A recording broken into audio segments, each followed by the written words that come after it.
In this problem, we want to solve our quadratic equation using the square root property. What that means is that we need to isolate the x squared term on one side of the equation, because if we can isolate x squared, then we can take the square root of both sides in order to solve for x. So what we're going to do first is get the squared quantity on one side of our equation and everything else on the other, and then take the square root of both sides.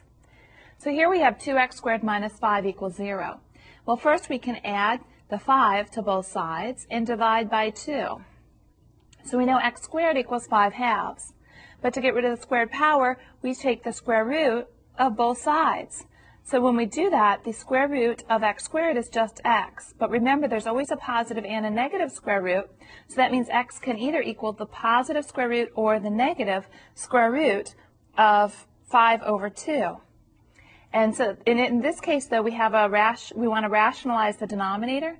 We can do that by multiplying by the square root of 2 over 2, so that our answer could also be expressed as plus or minus the square root of 10 over 4, which simplifies to plus or minus the square root of 10 over the square root of 4, which is 2.